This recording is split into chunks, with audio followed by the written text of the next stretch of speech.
3,276,948.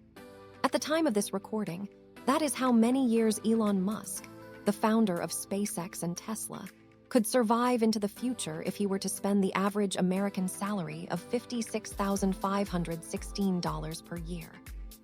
Put another way, even if you were able to save an unrealistic 50% of your salary and stash it under the mattress every year, it would take you 6.5 million years to save your way to Elon's wealth. Okay, I get it. So we can't all be the richest people on the planet. But how about $1 million?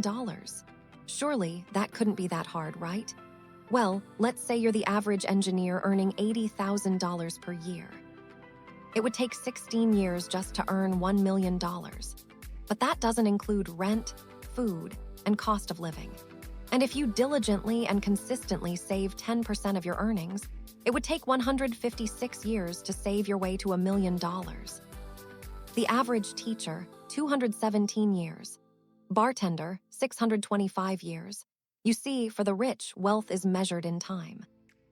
If you lost your job tomorrow, how many days, months, or years could you survive on your savings? That is the definition of wealth. So how long could you survive? This book will give you the financial intelligence that you probably missed out on growing up. The secret financial intelligence that wealthy families pass on from generation to generation. The education system in your parents forgot to teach you. Not getting this information is why so many people remain forever stuck in the rat race. By the end of this video, you will know 95% of everything this book has to offer. You will have a bird's eye view of all the most important concepts and quotes that will change your perception of wealth and guide you on your journey to financial freedom. Let's jump into it. Rich Dad, Poor Dad. The story of two fathers. One has a wall full of degrees and diplomas.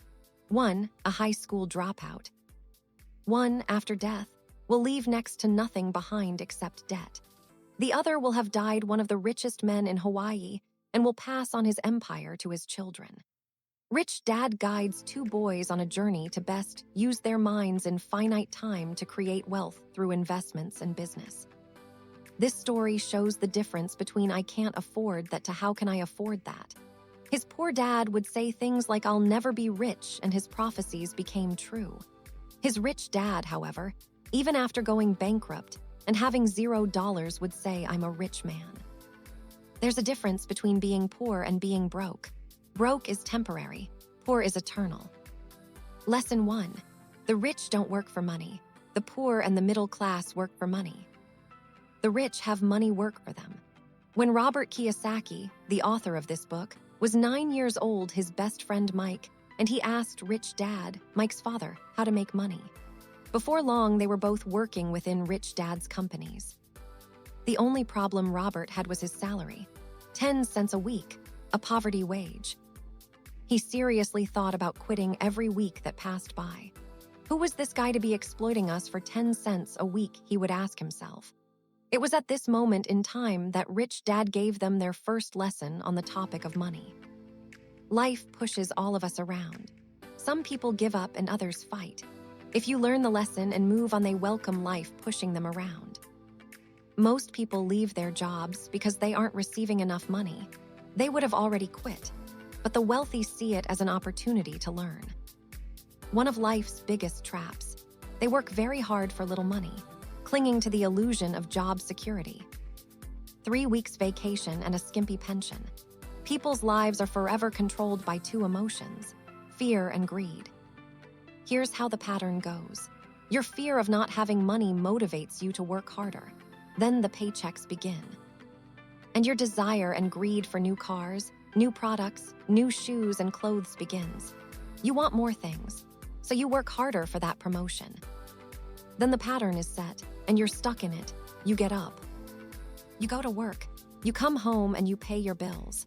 Your increased earning leads to increased spending. And this is the rat race. To break the boys out of the 9-to-5 mentality driven by fear and greed. Eventually, Rich Dad cut down the two boys' wages to 0. Robert didn't dare tell his poor dad that he was working for nothing. They began working solely for the knowledge. And Rich Dad forced them to think of ways to start generating their own income. One day, 2 older comics were left lying around one of Rich Dad's stores. And this was the inspiration for them to open their first business. They recovered the outdated comics, opened a library in their basement. Classmates paid 10 cents for entry. They paid the sister a wage of $1 a week. Before they knew it, they were earning $9.50 a week without even needing to work. This was the beginning of their journey of not working to earn money, but making money work for them. Key lesson: getting a job is really just a short-term solution. Getting enough to pay expenses to the long-term challenge of building your net worth. The more you get paid, the higher your expenses become. This is human nature.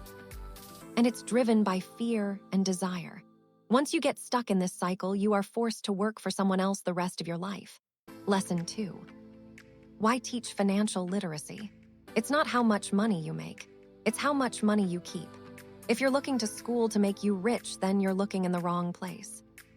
The education system's primary objective is to train you on how to become a good employee. But it does a poor job of making you a good employer.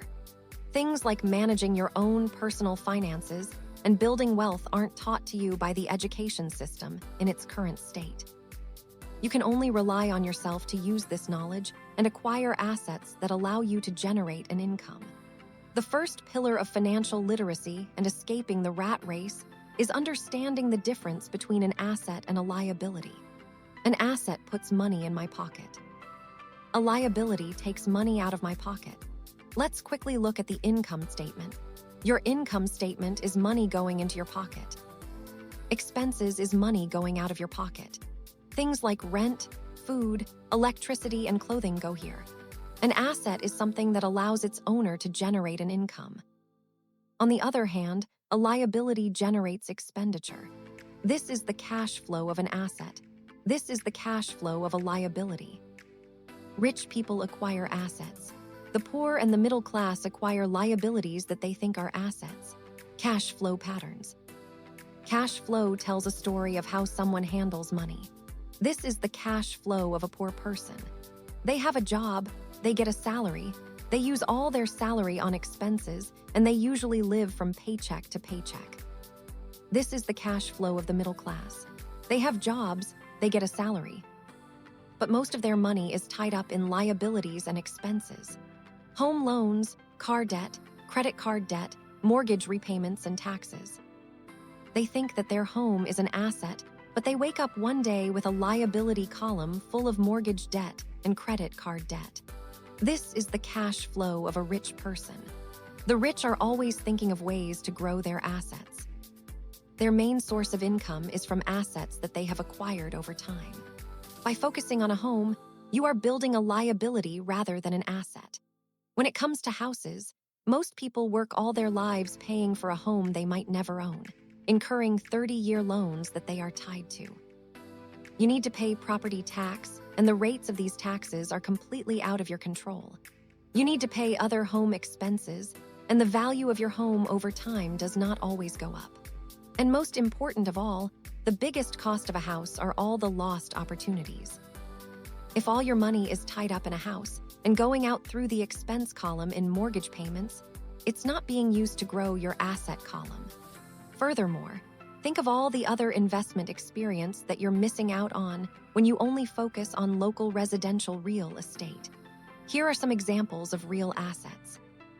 An apartment which generates monthly payments from a tenant, and the repayments allow you to repay the loan repayments on that property. A business that doesn't require you to be present within it. For poor dad, a home was an asset. For rich dad, a home was a liability. This is how poor dad's income statement looks. Take note of the inflated liabilities. And this is rich dad's income statement. Over time, he has grown his asset column. Most people fall into this trap all the time because they are financially illiterate. They don't understand the relationship and differences between the balance sheet and the income statement. Why people struggle. If you follow what the masses do, this is what your life will become. You have 3 people that you work for. You work for the company to get a salary. You're making the owner and the shareholders rich. If you have debt, then you work for the bank. Your mortgage and credit cards make the bank rich through your interest payments. And finally, you work for the government. The government takes a cut of your money before you have even seen it. And the harder you work, the more you pay in taxes. Take a calendar year.